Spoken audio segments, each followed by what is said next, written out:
Another long day, a little quiet time at the end of the day. And a couple of things I wanted to add to what I said yesterday. I mentioned that I dropped out of high school and went and joined the Army eventually. I will tell you that when I went to that recruiter, what he said to me was, well, you got to have a high school diploma. So I had to go back and get my high school diploma with my little sister. But I did graduate. I feel pretty good about that. Come from behind wind, you know how it is. Yeah, the thing that I'm working on with this Pathfinder book and this whole outline of what I want to accomplish, I'm pretty serious about the idea that we see a lot of heathenry.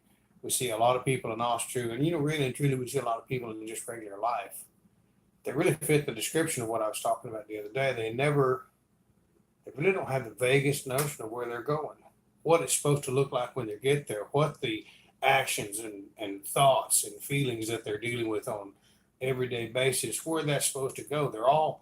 It's all so reactionary. It's all so, it's just, I heard the best analogy of it was we're a walk on role in everyone else's play. Very few people take the lead in their own lives. I see also true is as for me anyway, really brought that to the forefront of where I could take the lead in my own life. Some people will say, "Oh, you're arrogant. Who are you, the ace of pope? Who are you? Can't tell me to do this. You can't do that. And who are you to say these things?" I've got a list of titles and credentials and everything else from the organization I'm in. And it's an organization I'm very proud of. But the real fact of the matter is, when the rubber meets the road, the life that I'm living is a fairly successful one. And it's a far cry from where I came from.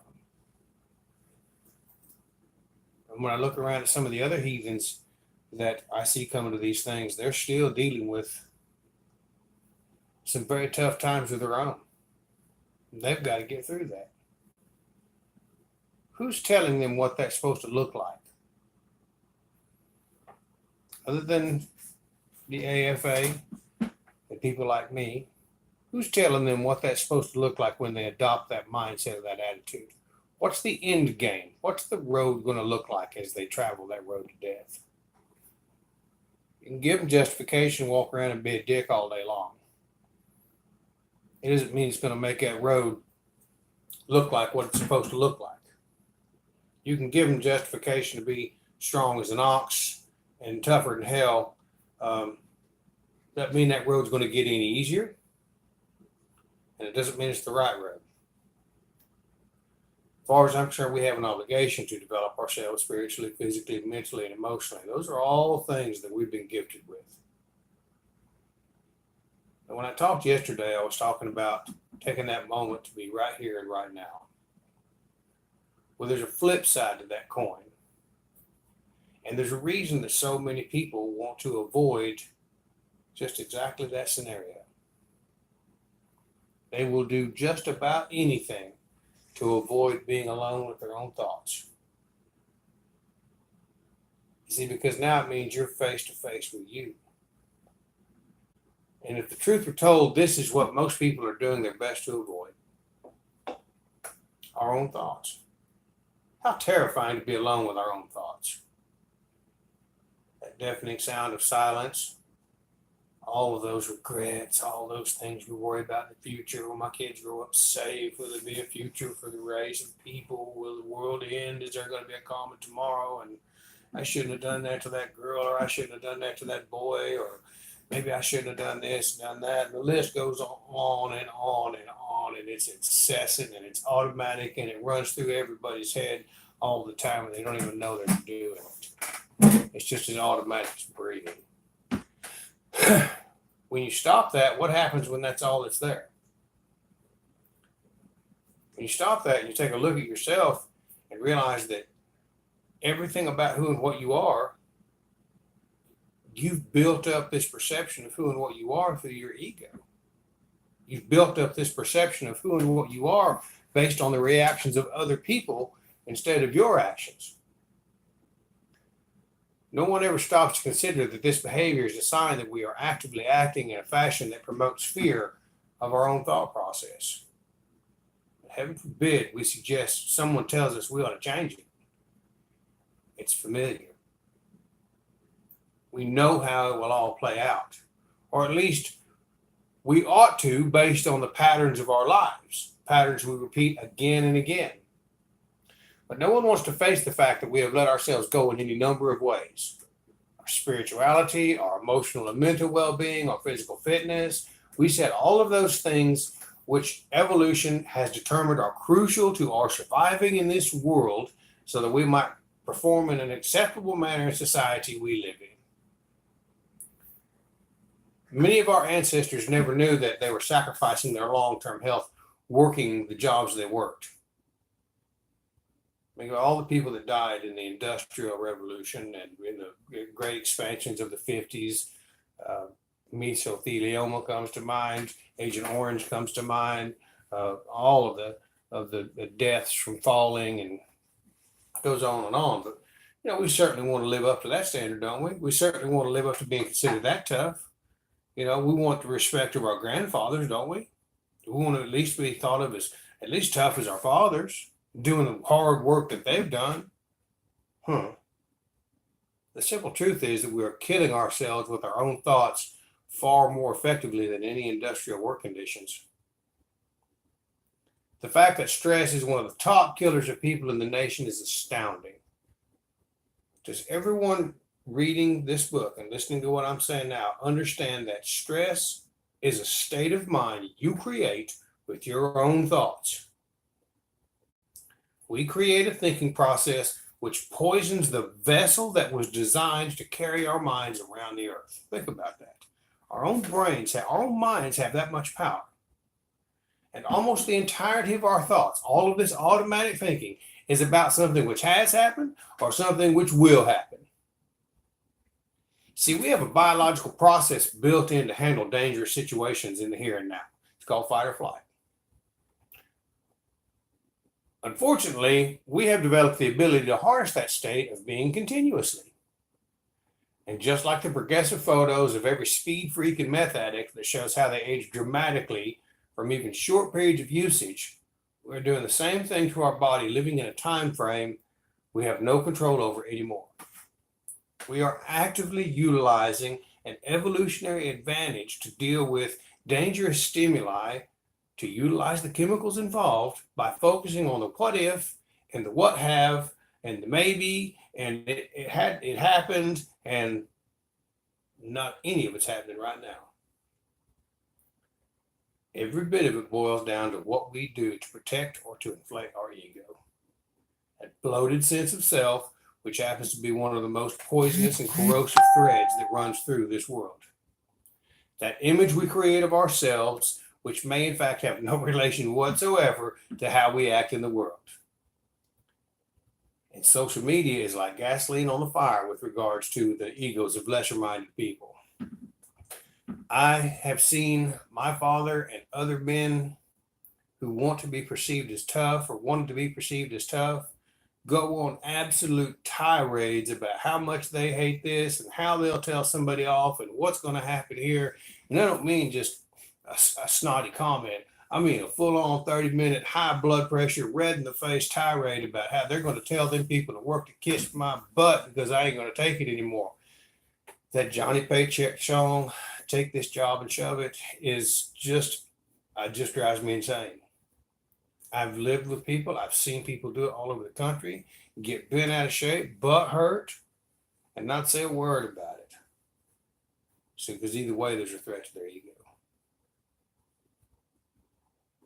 So I find it no surprise whatsoever that we find the remedy for the conditioning of this in our Lord.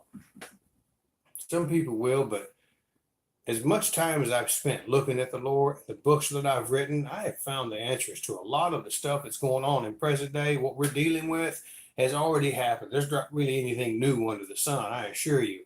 All of these situations, all of these mental attitudes, these mindsets, if you can pay attention and read the Lord, you'll see these same mindsets and attitudes our ancestors had thousands of years ago, protecting an ego. It's like the mouthy prince when the hero shows up. He wants to run his mouth, but the hero can take care of business. Prince just has an ego to protect. right? The hero's actually done something. He's worth something. He has value to the kingdom that far surpasses what the prince has. I wrote about it extensively in the last book that I wrote, Life and the Love of Life. And if you haven't picked up a copy, I highly suggest you do, because that son of a gun is good.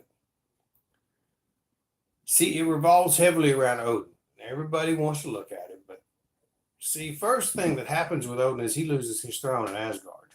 Then he begins to wander. Then he sacrifices himself to himself upon Yggdrasil. And that's such an interesting term. And I find a lot of correlation how he's hung on the tree, pierced in the side, and then we have the Christian Messiah image crucified on the cross, pierced in the side, while soldiers gambled for his clothes. They cast lots for his clothes. So he's pierced in the side. They're both pierced in the side. They're both figuratively hanging on a tree. And in the Christian Chronicle, it's more than likely German troops, because they love to gamble. That was their pastime. You can read about it in Culture of the Teutons if you don't believe me. Those kinds of correlations, people will without, it's the craziest thing to me. They will, as soon as they see that, automatically say, oh, well, they took that from Christianity. And the fact of the matter is, it's the other way around. And if you don't believe me, keep reading. Because that idea comes from a foundational belief that Christianity was here first. And it ain't. It's only been around 1,600, 2,000 years. These ideas that govern the lives of individuals have been around for thousands of years. So one came from the other, and it's not the way most of society would like to portray it. In that crucial moment when Odin thinks he's about to die, he figures out who he is and picks up the keys to the universe. And if you've ever been around somebody that's come out of a life-threatening event or sickness, or even being a drunk or an addict, you'll see they have a new outlook on life. I would like to see a more positive outlook being cultivated amongst the men and women that show up in Asatru. They show up, they're excited about it, they're very excited about it. This new, wonderful idea that offers them freedom of thought and mind and emotion and responsibility. We fail to tell them where it leads. We fail to give them a goal. We fail to point out what it really looks like for an individual that lives this kind of life. What kind of success might he be expected to offer? Might he be expecting? Usually at this juncture, they'll do one of two things. They'll say, I can't find the answer in it. I'm going to start looking at other Proto-Indo-European cultures, and they drift off down to Hindu, like Madame Blavatsky did. Everything revolved around the Hindu and Atlantis and all these other things. Or they'll dip into the runes, thinking they'll find the keys to the universe. Or they will begin to subscribe to some political ideology, still with the mindset that something out there is going to fix what's in here. And it sets them back. But see, Odin, when he dies, he figures out a couple of things. When his ego dies, when he loses that aspect of himself that caused him to lose the throne of Asgard, that's when he hears the song of his ancestors. I don't know if you've noticed that in the lore, that knowing who your ancestors are and where you come from, that seems to be kind of a repeated and important thing. He picks up the keys to the universe in the shape of the runes. And people like to look at the runes as individual symbols of power and ideas of what goes where and the concepts that they represent. But the runes, my friends, are a pattern for the life of every man.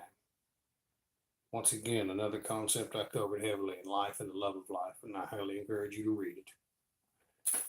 If you look at those runes the way they're laid out in the Elder Futhark, you will find the path that every man follows in his life. You will also find the answer of what it looks like